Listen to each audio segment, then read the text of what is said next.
So like all of the different things that they had to do for the games in the TV series, they incorporated that in the sports events. And somewhere in my heart, I just felt all these warm and fuzzies because it's like, in a way, I feel like they're embracing my culture. Like my culture, I say that in quotation marks because I feel very deeply drawn to Korea because I spent most of my life there. And I think it's just such a beautiful thing knowing that Korean culture is fully embraced by people around the world.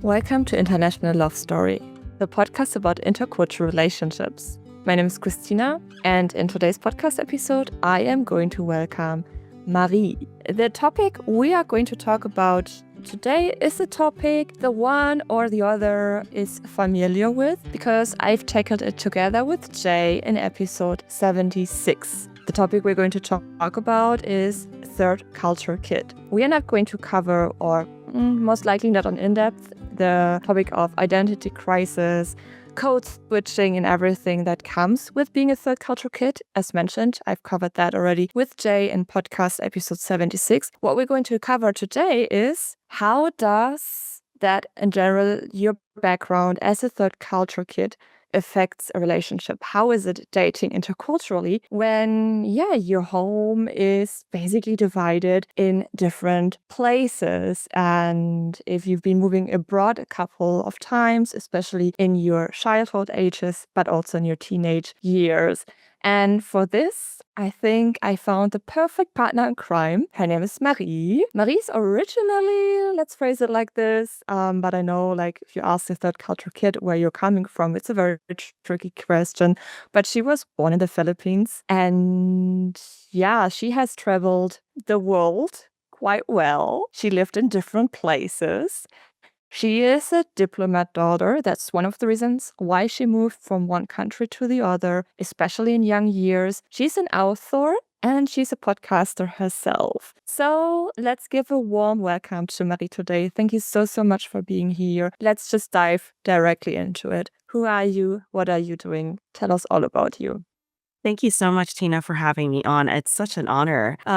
Yes, so you covered pretty much a lot of things. I am a third culture kid. I was originally from the Philippines, but I grew up most of my childhood years in Korea and in Egypt. And as an adult, I lived in Korea long term to go to college and grad school. And during that time, my parents also moved to Oman as well as Canada. And so for vacations, I would go see them there. I am an author, like you mentioned, and I talk a lot about my story about my early childhood years, which talks about identity crisis and like how to split your heart in half and reintegrating back to your passport country. So in my case, it's the Philippines. And what does it mean for me to be Filipino? And I remembered we moved back at some point when I was in middle school. And I remember thinking like, this isn't my home, despite what people are saying, despite the the lawful obligation of my passport, where I'm supposed to be from. Because I spent so much time living abroad, I didn't feel like culturally or environmentally, I was a Filipino. Because if you think Filipino, they have certain, or even any certain country, they have certain characteristics of what it means to be, German, Austrian, Australian, Canadian, American. And I didn't feel Filipino at all because I didn't know what those cultures and customs were. With that said, relationships is a very big part of that. Even to this day, as I've lived in the Philippines, I've moved back a couple years ago. So this is like my 6th year. Learning how to navigate relationships has been very interesting because I think there's always a part of me that wonders whether or not they'll accept me because I grew up so differently from them versus like, oh, hi, nice to meet you. I was born and raised here, like in one place. And you navigate through that based on your similar interests and whatnot. But I think I always have this feeling in the back of my mind where I'm like, are you judging me? Like, do you think I'm not worthy enough to be your friend? And all these different layers that come with understanding who you are, which is a part of your identity. As mentioned in the beginning, that's actually a big part of identity crisis, or the topic of identity crisis for a third culture kid. I've covered that together with Jay. I'm wondering, like, just to give a brief introduction into that topic, I think it's important to understand later on in our conversation why it's affecting relationships in general, but also romantic relationships. How does identity crisis affect you at the moment? And how did it affect you in your childhood years, teenage years? How did it affect me? So I'll start with the second question about how did it affect my childhood years? Because when I was really young, my understanding of the world was living in Korea. As a Filipino, I was living in Korea, going to international school. That was my world. I go to school and I speak English. After school, my parents speak to me in Filipino. And then in the environment around me, I spoke Korean to the vendors that sold things around us and just, the local community. So that was my understanding of the world.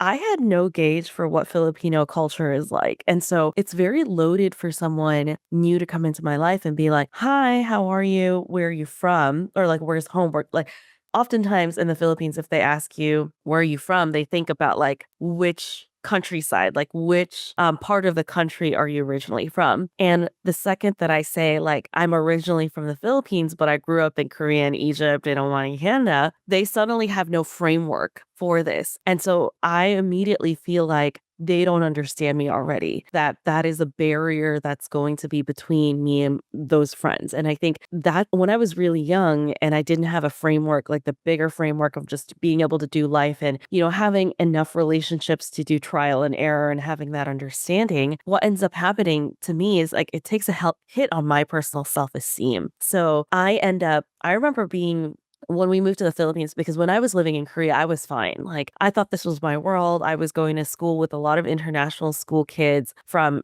diplomatic background, mission background, all of these different things. So I thought that was normal. So to come back to the Philippines and say, this is your home, and no one was like you except by like how they looked. We have like this term called hidden immigrant. So I felt like I was a hidden immigrant because I looked like everybody else.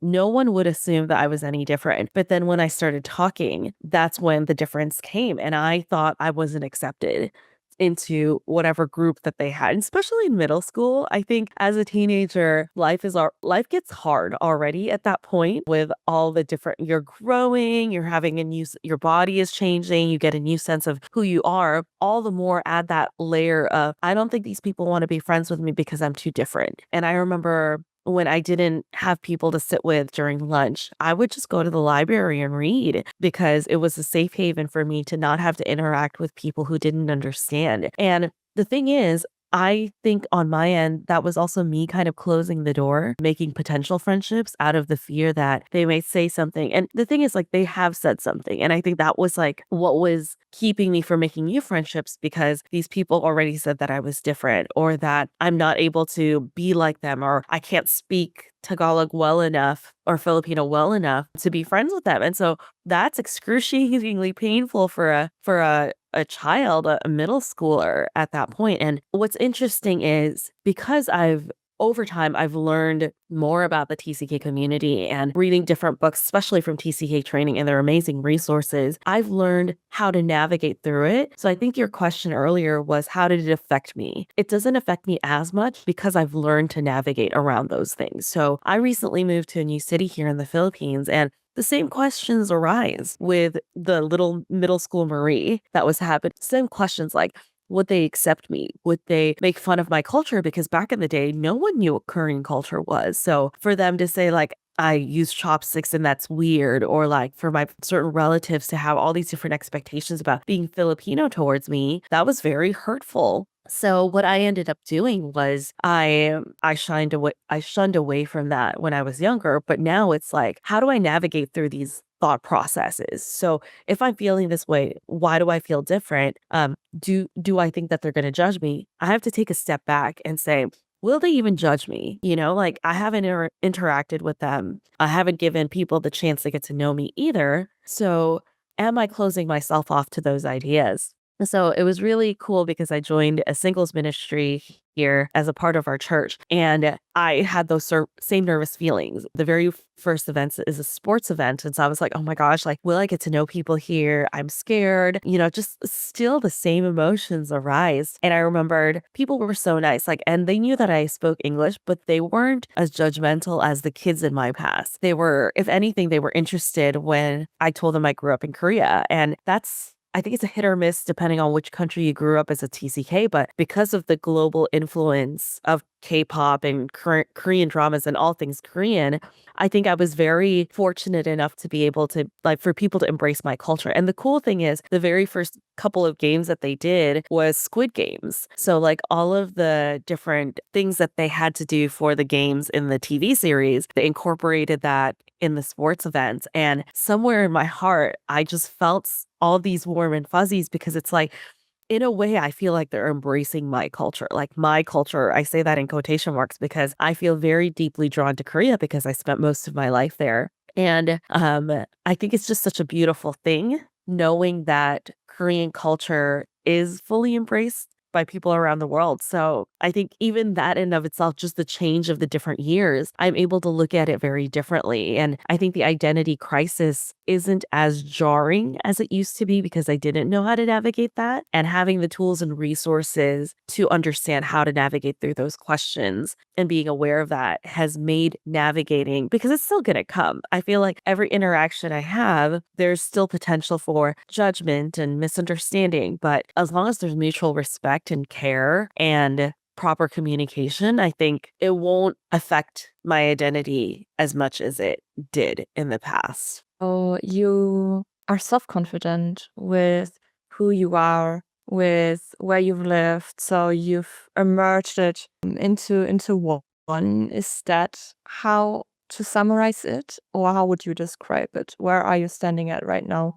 I definitely feel a lot more confident, but it took a long time to get here. So for people listening, I think it's not like, oh, yes, I'm confident. Like, I don't want them to think, oh, like I can get there. It took a very long time. It took a lot of therapy. It took a lot of understanding who I am as a TCK, what plays into those roles, having a lot of conversations with fellow TCKs about feeling certain things and realizing that's part of their culture experience, and eventually getting to a place in where interacting with the world around me, I get to process that and take that in versus allowing whatever is around me to affect me. I think there was a season in where I just focused on understanding what it means to be a TCK, understanding the fullness of who I am as a person, and then kind of interacting with the world around me. And granted, not all TCKs are the same. We're not all cut from the same cloth, but I think, at least for me, I like to process things and think them through.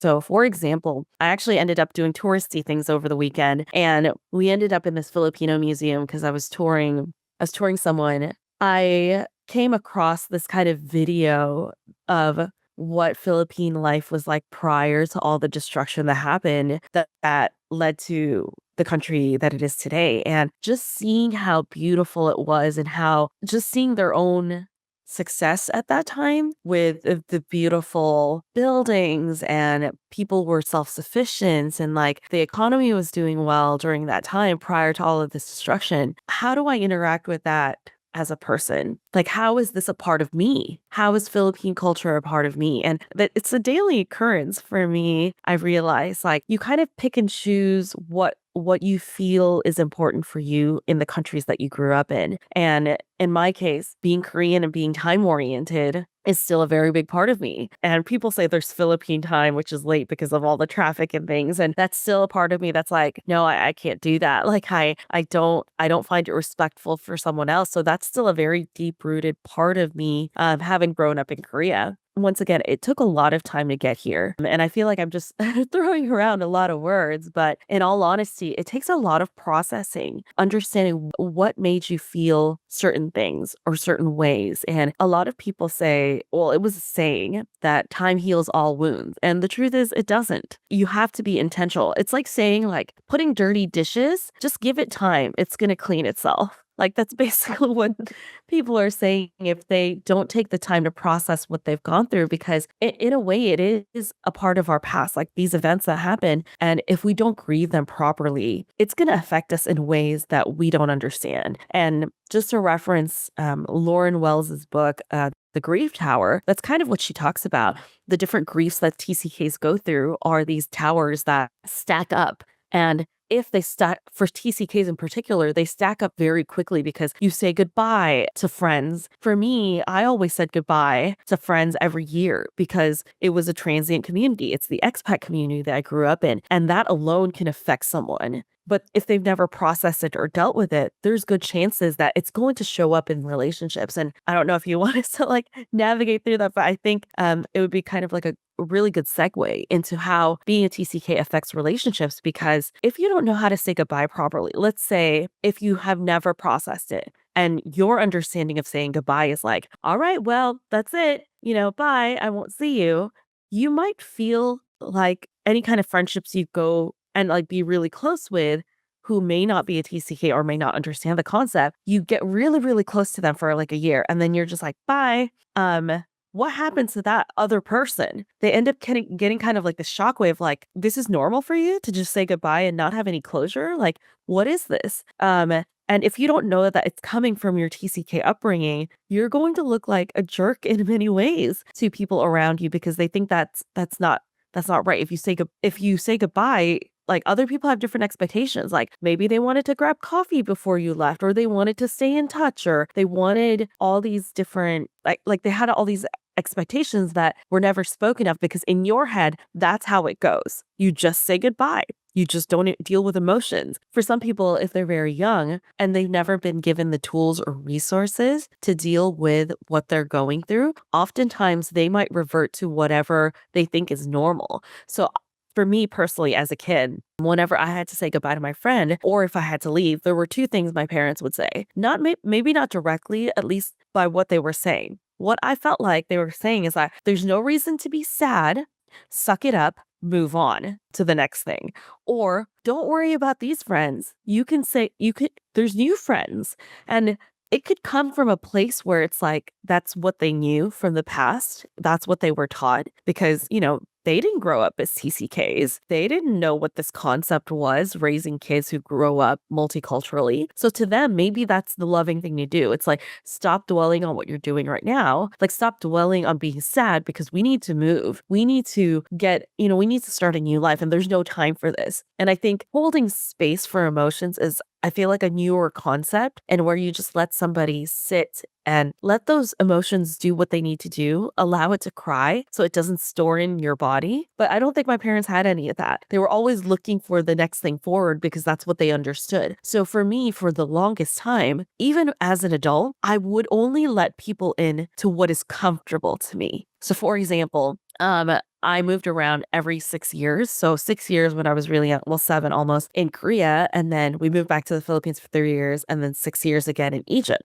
So in my time frame, so we have this thing called the TCK alarm clock. So some people moved every 2 years. So that's their TCK alarm clock. But for me, it was 6 years. So at some point, after completing college and going to the workforce, I was feeling my 6-year alarm clock go off when I was an adult in Korea. And I remember thinking, like, something's wrong. Like, I need to do something. I need to go on an adventure. I need to go do something new now because my body doesn't know how to settle. Settling equals only 6 years and not more than that. But as an adult, like during that 6-year mark, I was slowly starting to withdraw from the people around me. And I was wondering what that was about. And I was like, I don't plan to move anytime soon. I really liked where I was. I was studying, I was working, I was with a community of people that I've known all throughout college. And so I was like, what's going on here? And I realized later on, as I'm understanding these things, the TCK alarm clock was going off in me because in my head, that was when you're supposed to say goodbye. That's the time you're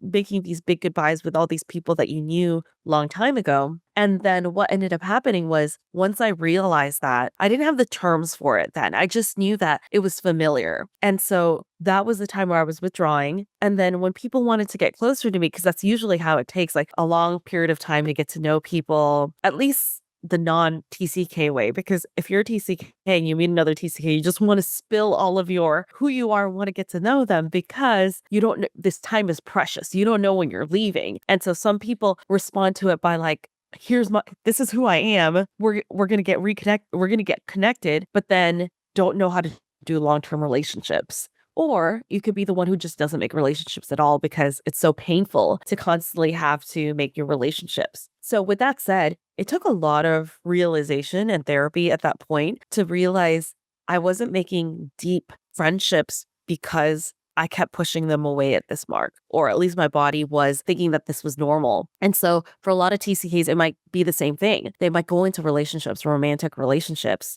and they're like, let's say they moved around like 3 years. Every 3 years, they would go into a new relationship or they would get engaged around that time because they don't understand stability. Chaos is so much more familiar to us TCKs because it's like, okay, I know how to pack the boxes. I know what room to put these boxes in. I know how to travel. I know how to pack. I know how to unpack. But when things start to get mundane and normal, oftentimes TCKs can feel like something's wrong. I need to go on an adventure. I need to go on that exciting, thing that I used to go to as kids. And I find that the mundane is so much harder for me because I want new things. Like I was talking to my roommate about this a couple weeks ago, and I find myself like every single week I need to have new dishes, like new things to eat. Not that that's a bad thing, but like cuisine wise, like I'm trying all these different things like Korean, Japanese, like Western food always needs to be something new, or I need to try something new that's a part of that would make me really happy because that's what I'm used to, like trying new things constantly. But yeah, like I think in relationships oftentimes that being a TCK is like this added layer because what part of that is very Korean? What part of that is very Western? And I find myself, even with among TCK friends, they'll say something or do something. I'd be like, that's very European of you. I can see that. Like, that's very German of you, or that's very like British of you to do that. Like, I have a friend that grew up she's a TCK as well. She's Korean, but grew up in Poland. And her friends would tell her, that's so European of you. And she's like, what? By removing, she doesn't like the sandwich bread. And so she's like, it's too much bread for the content. And her Korean friends would be like, oh, that's so European of you.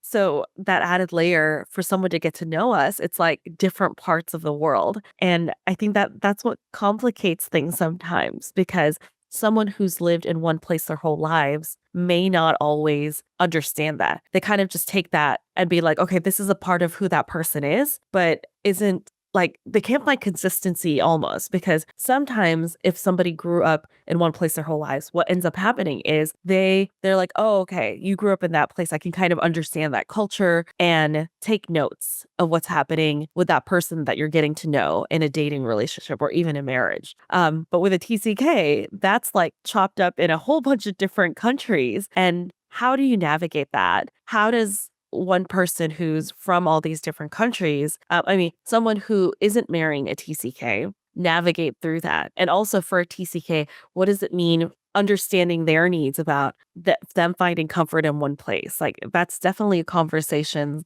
couples should have about the things that they're experiencing. Like what happens if the TCK wants to constantly go on adventures and go travel to different cities, but the person who they're marrying that's not a TCK prefers like maybe their idea of traveling is going to the next town over and trying something new. And the TCK might be like, that's not enough, you know? What's your personal experience? Because I understand like for me, and I've mentioning this on different sources, social media and so on. Like for me, it's like moving abroad, making friends abroad, all of this is leaving my comfort zone. Why else I feel for you, it's just super normal because this is what you've done your whole life almost. And you don't have to push yourself to do so because it's your identity. It's almost in your blood, it's your DNA. So I'm wondering for someone who is so spontaneous and who's so adventurous, who has this time clock of 7 years. 7 years it is, you said, right? Where you just like feel like, okay, I'm ready for something new now. Let's just start from scratch again and do something completely different in a different country. The first time you were aware of when it comes to, in your case, I feel like that could be an interesting topic as well. But when it comes to, for example, cultural differences and dating someone from another country, I feel like people, obviously, they always try, when knowing where someone is coming from, like, I'm from Germany, okay, not only does she look German, but most likely she loves bread. Yes, it's true, I love bread, for example. Like, so people stereotype, people try to put you in a specific corner in their mind, and it's not even, they're not doing it out of being evil, mean, or so whatever. It's just how our brains function, depending on the way you grew up, obviously, as well. So your upgrowing is just different due to that you've moved so many times, that you got in contact with so many different cultures, so many different languages. Your group of friends, I assume, is also quite intercultural. So you have a lot of interests to how you grew up, and I just feel like if you are dating someone from another country, which, yes, there might be a cultural difference, but what does it mean for you? Like, how do you pinpoint out, like, okay, that's this part of myself, and that's this part of myself, and this is where it's coming from?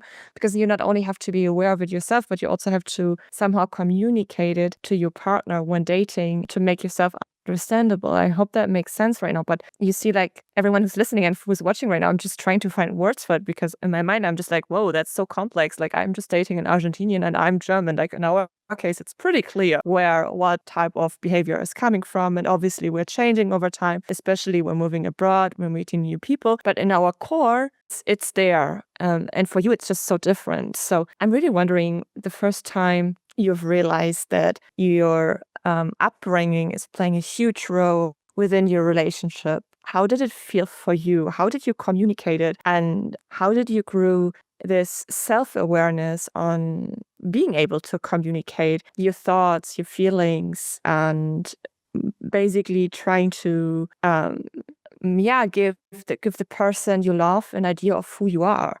Mhm. Wow, that's a lot of that's a lot. The first thing that kind of comes to mind of an actual, because I don't think there was one experience in where I realized that it's affecting the way that I do life. I always kind of embrace the difference in me, and because when I was outside of the Philippines, I was also part of an expat community or an international community. So it didn't feel that different to be with a whole bunch of people from different countries. So I don't necessarily think it affected me in a way until I came back to the Philippines. So kind of funny. That's when I started seeing that, because I think the first thing a third culture kid wants to do oftentimes is to assimilate and to blend into that culture. That's why oftentimes we're called cultural chameleons, because we just try to blend into that culture. But if you do that so often, you kind of lose a part of who you are, because for people who've grown up in one place their whole lives, they're able to freely explore different things about themselves. They're like, oh, maybe I want to go into theater.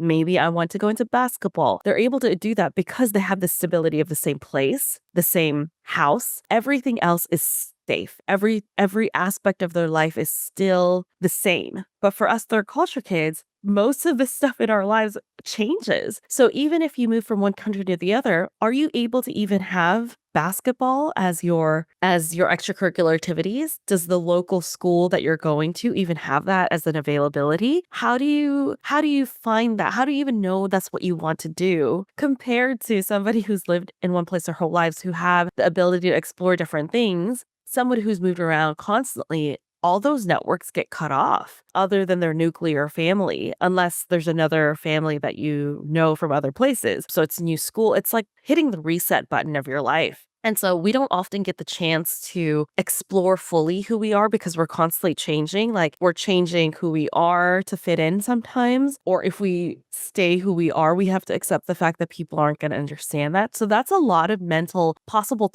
turmoil and trauma on a child. And that actually does something to our brains.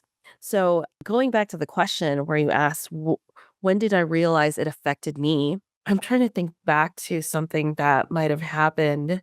I think it was when I was moving to the Philippines, and so this is after college and grad school. Like, I lived in Korea as an adult for 10 years at this point. And I think I've solidified my identity at that point already as an adult where I'm like, I am this way. I am a third culture kid. This is okay. I didn't have all the vocabulary then, but I've just kind of embraced it. I'm a Filipino that grew up in Korea and Egypt and now living in Korea. That was kind of like my identity at that point, and I've learned to embrace a whole bunch of different things. But when I moved to the Philippines later on in my late 20s, that's when I understood myself because more, and I don't think it was negatively affecting it. It was hitting a cultural wall, if I may, because the people that I was talking to, they just don't understand. They just don't understand the fact that I need to constantly eat different foods or the constant need to go on different trips. I found certain relatives were like saying that I'm wasting my money. Why can't I just save? Why can't I? And like, it's like they're playing different rules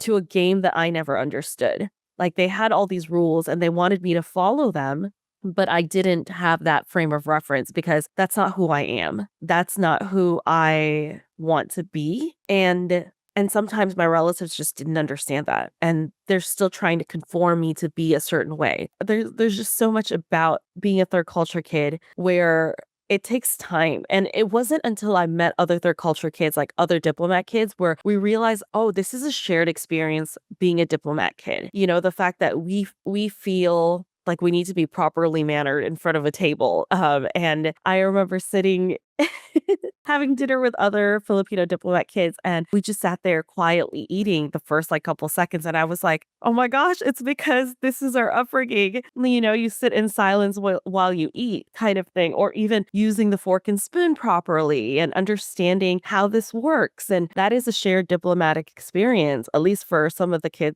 diplomat kids that I grew up with, which I just find so funny because someone can come in and be like, oh, you're eating so properly. It's so posh of you to like eat so properly. And I was like, no, you were just kind of trained to do this as children because we had to eat with foreign dignitaries, you know, and we needed to be eating with our proper manners. And, you know, in the Philippines, people sometimes still eat with their hands, and that's fine. That's part of culture. But like, I don't know how much of it that I can do. Like, I think fried chicken is a different story because, you know, fried chicken is great and you can't really eat fried chicken with a spoon and fork. But other than that, like, I feel like even in those small senses, there's like a disconnect. Yes, I don't know if I'm making sense anymore. No, you do. Totally, you do. Again, I feel like after living in Korea for 10 years and being 3 years over, you're taking time. You made the bold decision to go to the Philippines. And I feel like after what you've been sharing with us that I mean, how old were you when you moved abroad?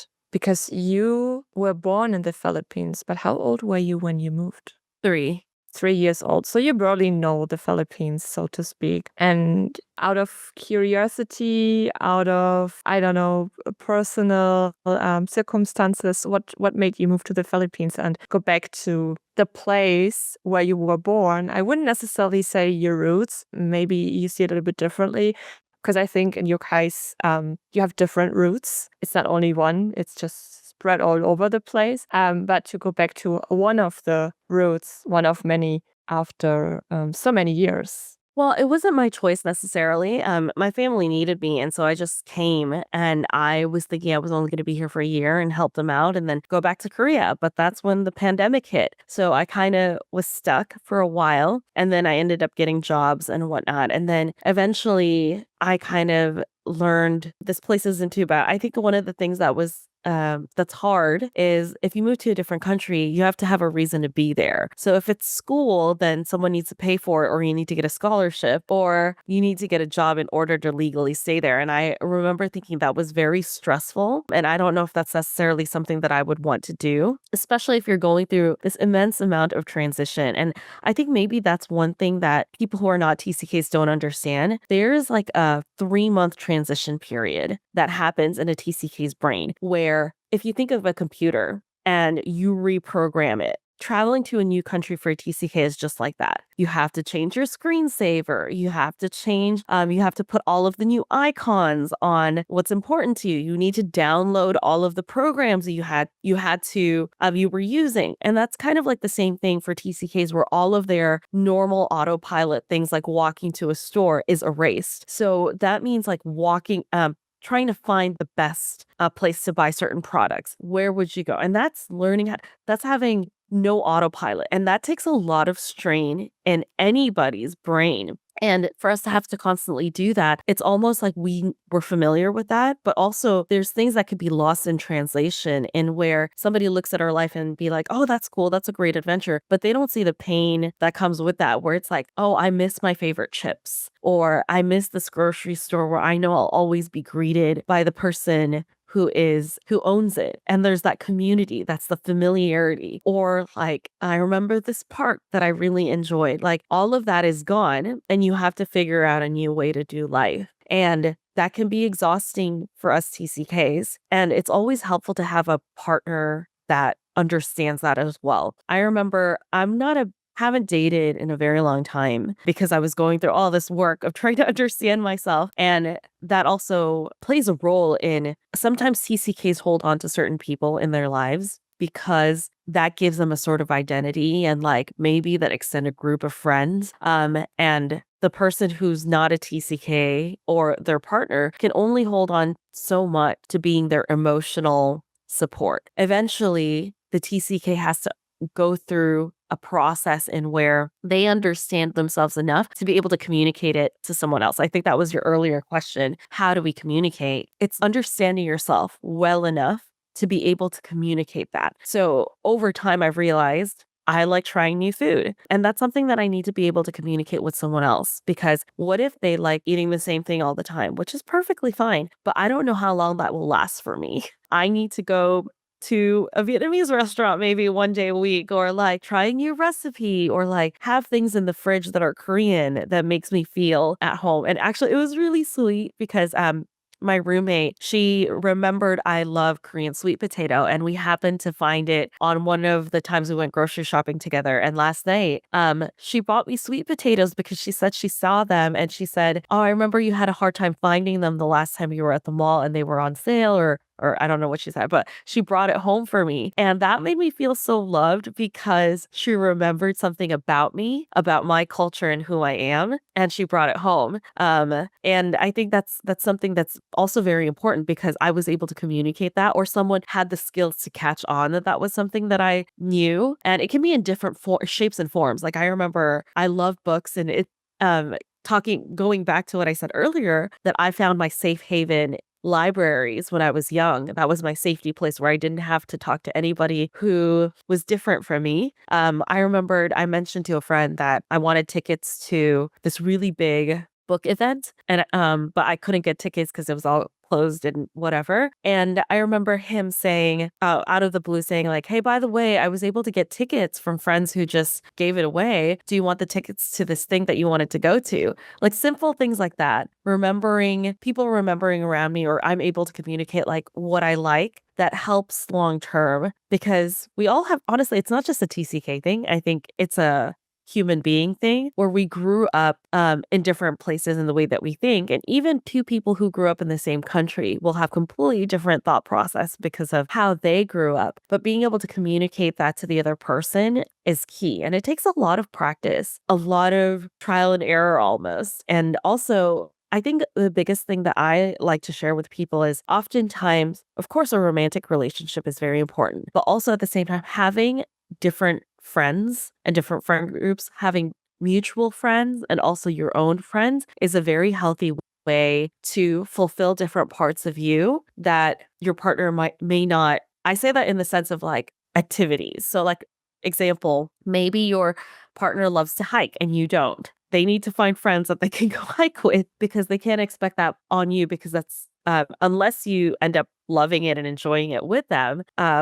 For me, I would prefer just staying at home and reading a book, kind of thing. But yes, a lot of knowing yourself well enough, knowing your own past and what kind of things that you've dealt with that the other person could be sensitive to. It really goes down to communication and learning to be better at it. And not just learning to be better at it, but learning how to be good at it with the person that you're with. Because in some cases, let's say you talk a certain way with a certain group of people, like code switching. And, I'm sure you discussed that in your previous podcast with Jay. But also, there's this part in where maybe that it might not work for your partner. Maybe it reminds them of something in their past that they don't feel very loved. And so being just kind of aware of that, being sensitive to their needs as well, and how you talk, and, maybe certain words are triggering for them as well. And if you don't know that, if you didn't do the work to realize these certain words are triggering to me, they would never know, and they'll continue on doing it without intentionally knowing what that word is, unless you've communicated with them, if that makes sense.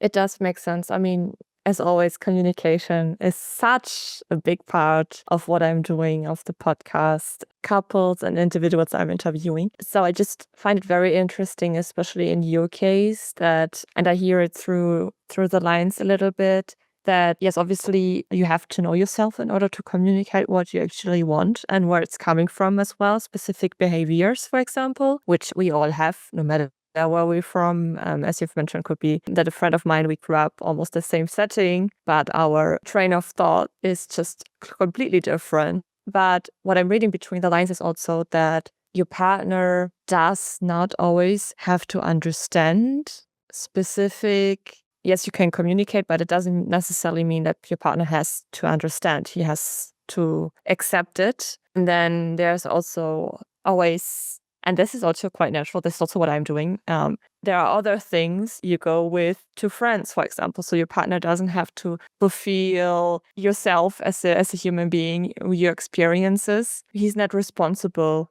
for how you feel. He's not responsible for the way you think. He's not responsible for making you happy. Yes, you can communicate. Yes, you can agree, but you can also disagree. And on top of that, which I think is what I'm doing here as well in Buenos Aires, that specific things you discuss with friends, for example. Or I also have different friend groups here where I sort of behave in a different way. So I'm fulfilling different parts of myself because that's not what nature is responsible for. I hope that makes sense right now. But I feel like for everyone, even though if you're just moving abroad or if you're just dating interculturally or if you're TCK, I'm sure you know exactly what I'm trying to express right now with the little words I have, because it's just very difficult to really express on how that feels like. But to summarize it, basically, like your partner is not responsible for making you happy, and there's always have the chance to fulfill different parts of yourself when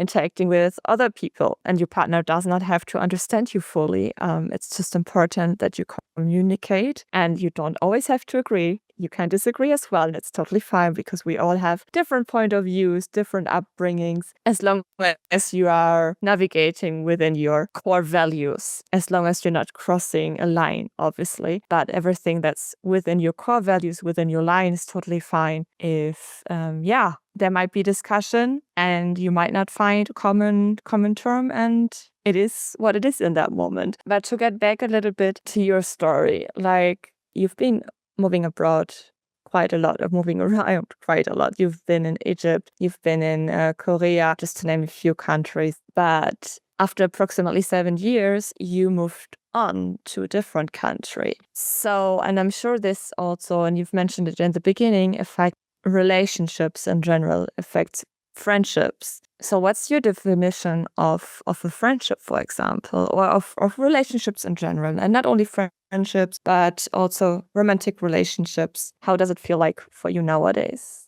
Oh, wow. I thought of a billion different answers when you asked that, but yes, it's a really good question. But let me preface this to say that one thing that is important for TCKs, not just me talking as myself, but like people who might be listening, is that there's certain things in life that need to be the same no matter where you go. And that includes certain relationships and friendships, because that's not something that you should be a cultural chameleon to like adapt into and just change who you are, because that's a very big part of you. With that said, to answer your question, what is friendship and relationship? For me personally, the answer to that question is the people in your life that change you to become better, that influence you to become a better version of yourself. And sometimes I'm thinking of this analogy of a growing tree. As you grow in friendships and relationships, sometimes there's certain branches that need to get cut in order for growth to happen again. Unfortunately, no matter how close you might get to certain people, they are no longer part of your life. And this is something that someone said to me a long time ago. People come for a season, a reason, or a lifetime. And those three things define the relationships that you're in.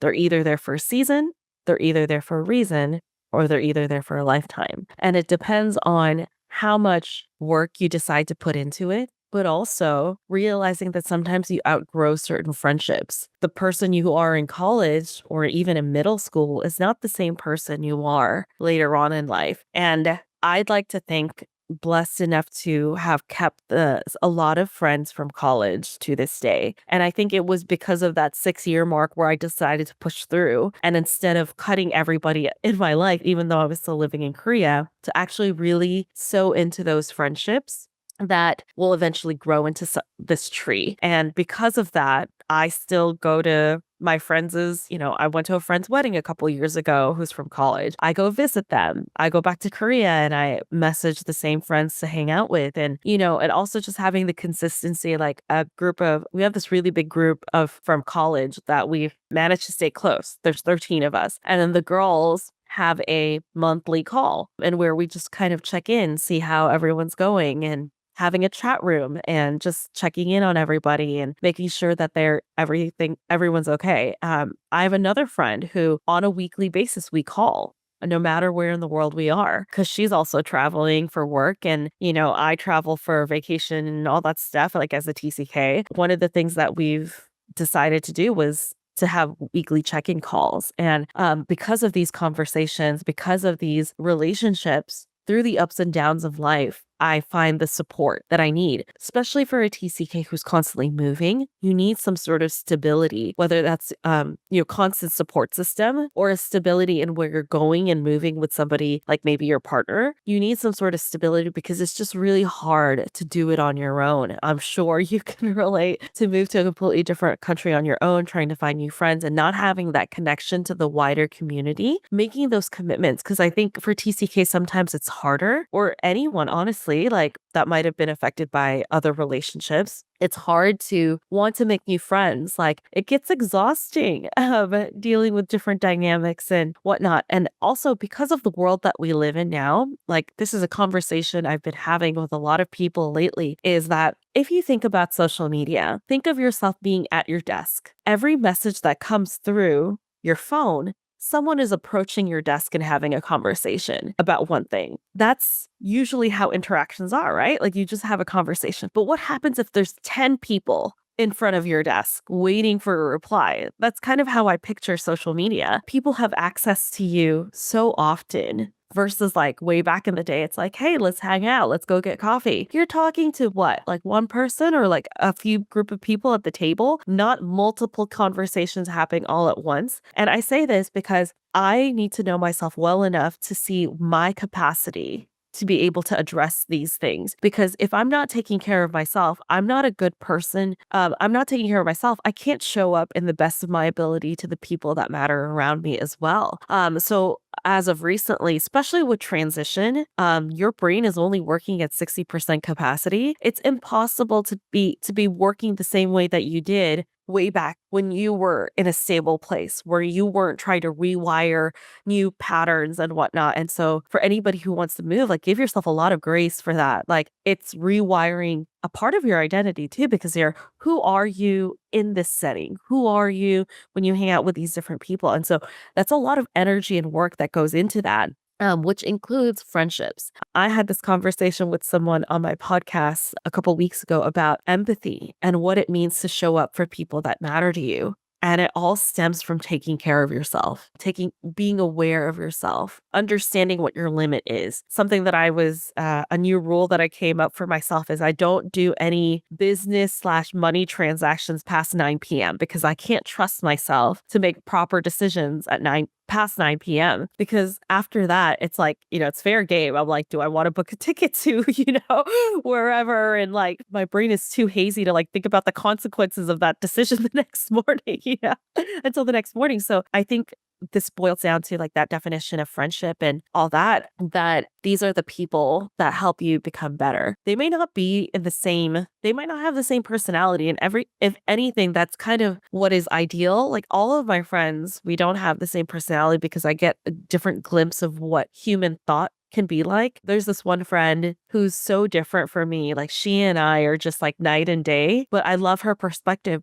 because it gives me an insight into what she thinks about the world around me, and it helps me grow is basically what I'm saying. I hope that answers your question. It does. It does. I feel the same way. I mean, in my case, my upbringing is a little bit different to yours. I've only moved two times, one of it for 1.5 years, and now here in Buenos Aires since a little bit more than 1 year. But for me, it's also like if you make a connection with people and you are supporting each other, you are growing together, you are supporting each other through every little bump and a pothole in life. I hope that makes sense. But also, especially when making friendships, the people that are just so different to maybe how you grew up or what your values and beliefs are, it just, yeah, definitely widens your horizon. And I've made the experience as well, unfortunately, in the past that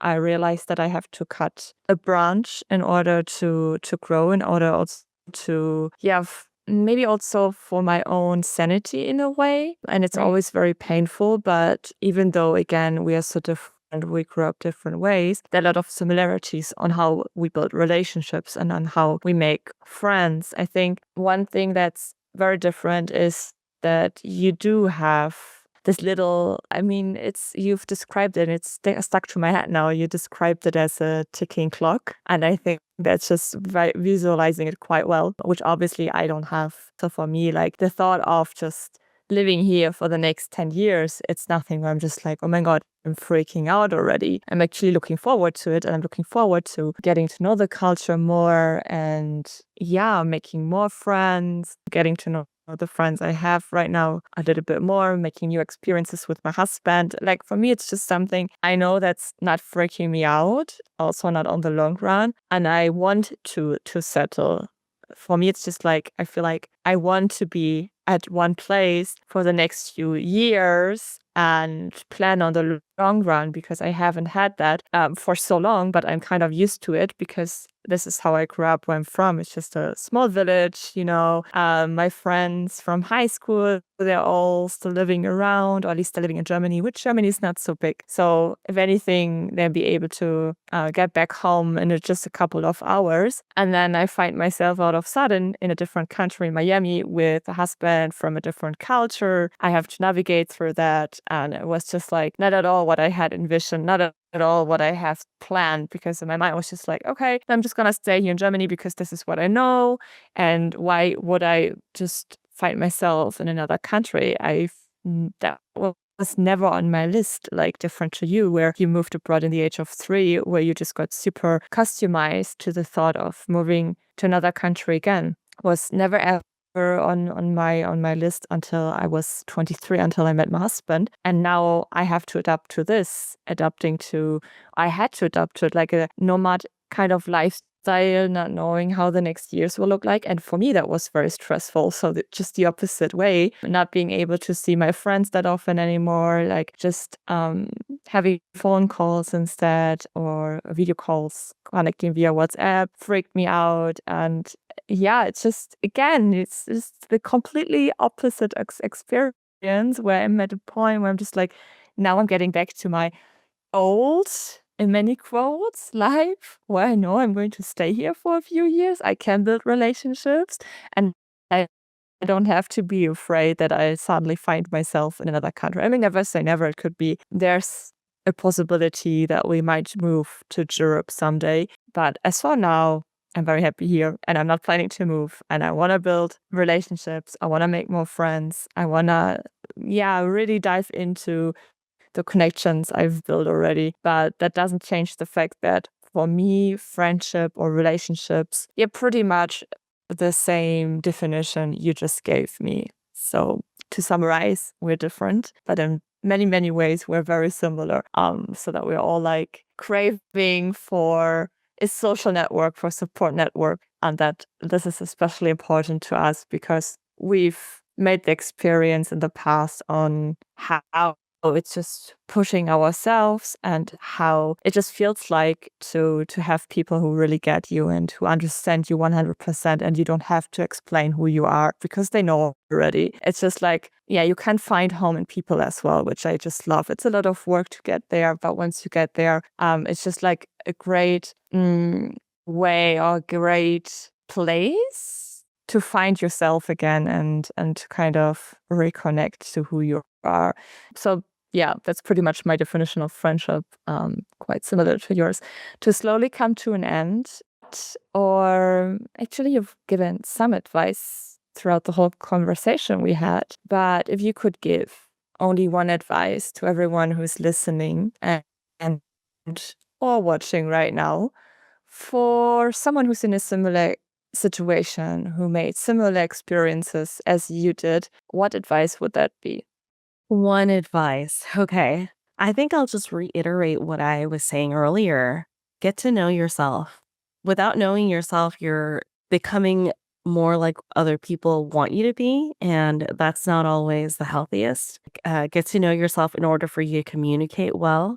Get to know yourself and what kind of boundaries work for you. Get to know yourself well enough that you are able to take care of those around you and know what you need. So yeah, like if I were to give that advice, because oftentimes if you don't know yourself, that's like the beginning of a lot of turmoil in a relationship, because you think you want something, you're expecting that from them, but you're not communicating it and you're just expecting the other person to be a mind reader. That's not very kind. It's like, like I remember even like Korean dramas long before, it's like one person's like, "Oh, why do you love me?" That question already is like kind of loaded, right?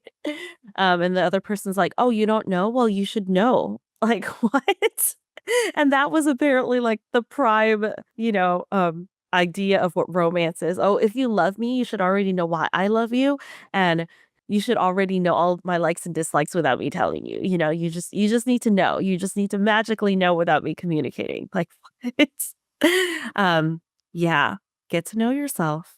In order to communicate. Yeah.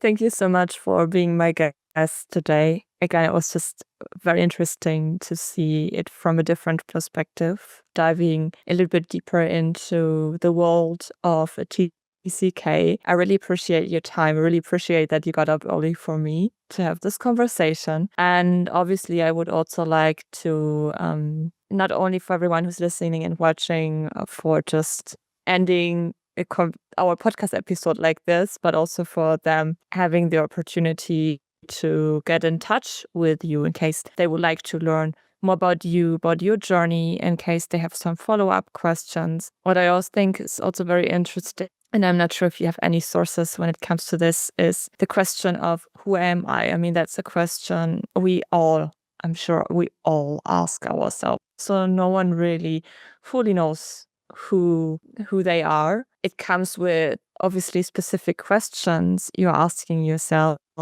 but it's also changing over time. And you've described it throughout the podcast episode as well, that it doesn't mean it's growing into one direction and this is how it's going to keep on growing. There will be different branches in case you cut a direction or you cut a branch, which is a wonderful picture in my opinion. But when it comes to this, and that's one last question, and I feel like I'm opening a whole other topic now, but I'm very curious. Is there a source you can recommend? First of all, where can people find you and what you're doing?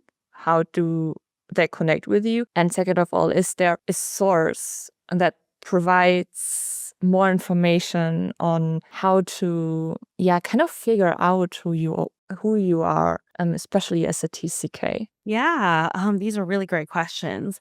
As for resources, there's so many out there. There's so many amazing authors who've written memoirs. I think the great thing about being a TCK is that you'll always understand to a certain degree what another TCK has gone through. So reading through memoirs, I have so many people who've written books. I think all of my resources are connected to my podcast. So if you enjoyed, if you're a TCK, my podcast, you could look at all the different experiences. Like I have one of my popular podcasts is called The Life Not Lived with my friend Iona. And she just talks about what life would have been like if she pursued this. And she went for it. She really went for wanting to do something, but it didn't turn out the way that she wanted. And so how do you grieve that? How do you navigate through that? When it comes to identity, it's a really interesting topic just because it's like, what do you even mean by identity? What do you mean, like a part of you? Is it something that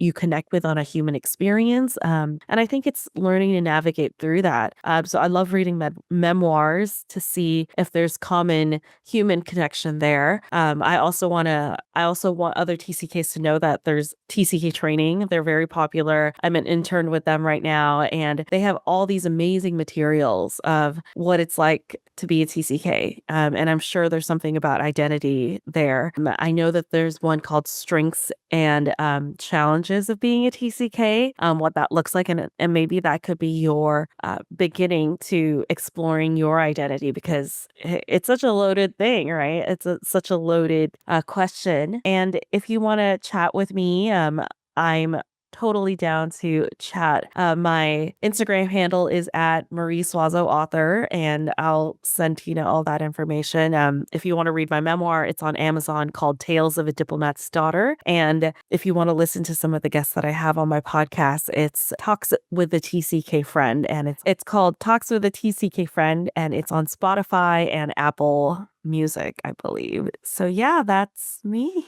Thanks, Tina. Thank you so much. As always, I'm going to link everything in the side note as well as in the description. And again, really appreciate your time early in the morning. No problem. Bye-bye. Bye.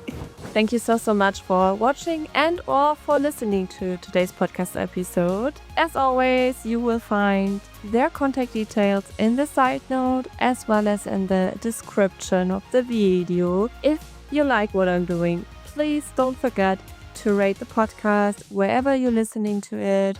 Subscribe on YouTube. And if you're not following me yet, you will find many more stories on International Love Story on Instagram, where I also share some insights about our life here in Buenos Aires, me as an expat again. Please take care and besitos. Bye!